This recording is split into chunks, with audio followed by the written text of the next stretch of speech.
Devastating storms ravage central and northern Texas, leaving one dead, over 800,000 without power. As much of the United States emerged from a weekend of extreme heat and tornadoes, central and northern Texas bore the brunt of powerful storms that brought damaging winds and baseball-sized hail, leaving one person dead and over 800,000 homes and businesses without power. Nabit, Texas under siege. The widespread power outages extended across a vast expanse of storm-battered Texas, where an unrelenting early-season heatwave compounded the misery. Voters in the state's runoff elections faced dozens of polling places without power, prompting Dallas County to extend voting hours by 2 hours on Tuesday. Around Houston, vehicles struggled through flooded highways as over 300,000 customers endured power outages. The area is still reeling from the impact of hurricane-force winds that struck earlier this month. Tragedy struck on Tuesday evening in the Houston suburb of Magnolia, where a worker was killed when 3 homes under construction collapsed. Fire Division Chief Jason Herman confirmed the fatality, but assured that no one else was believed to be trapped. Deadly storms across the nation. The weekend's destructive storms claimed lives in Texas, Oklahoma, Arkansas, Missouri, Kentucky, North Carolina, and Virginia. In an unusual weather event, a phenomenon known as a gustnado, resembling a small tornado, created dramatic scenes over a western Michigan lake during the weekend. Federal response and heat records. The Biden administration continues to assess the damage from the weekend tornadoes, with Federal Emergency Management Agency Administrator Dean Criswell scheduled to visit Arkansas on Wednesday. Heat records shattered across Florida during the Memorial Day weekend. West Palm Beach reached a daily high of 97 degrees Fahrenheit, 36 degrees Celsius, on Monday, breaking a record set in 1928. Other Florida cities, including Fort Lauderdale, Hollywood, Miami, Melbourne, and Fort Pierce, also set new daily temperature records.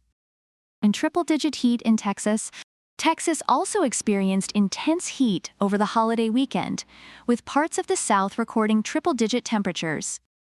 The heat index, which measures how the temperature feels, soared to 120 degrees Fahrenheit in some areas, according to NBC.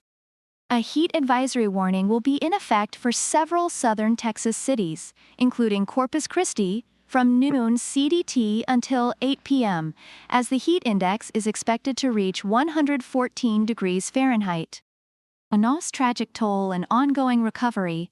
7 people, including 4 children, were killed when a tornado tore through multiple counties in northern Texas on Saturday, NBC DFW reported.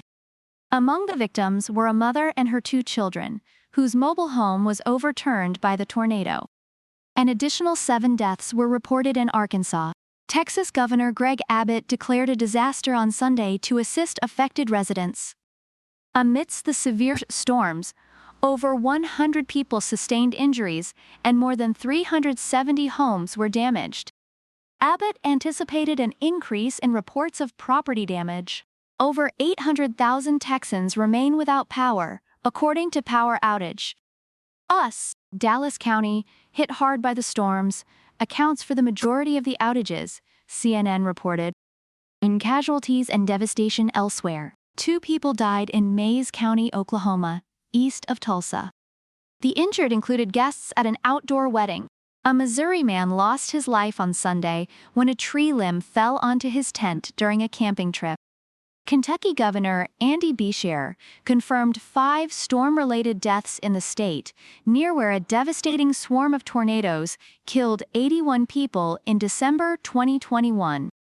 One family endured the unimaginable heartbreak of losing their home for a second time, as a tornado leveled their property less than 3 years after a previous twister destroyed their abode. Climate crisis and severe weather. The nation's midsection has endured a relentless month of tornadoes and severe weather. Last week, tornadoes in Iowa claimed at least 5 lives and injured dozens. Storms killed 8 people in Houston this month. April witnessed the second highest number of tornadoes on record in the country. Experts attribute the increasing severity of storms worldwide to the ongoing climate crisis. Late May typically marks the peak of tornado season, but recent storms have been exceptionally violent, producing powerful tornadoes, according to Victor Gensini, a meteorology professor at Northern Illinois University. Over the weekend, we've had a lot of hot and humid air, which fuels these storms. We've also had a strong jet stream providing the necessary wind shear, Gensini explained.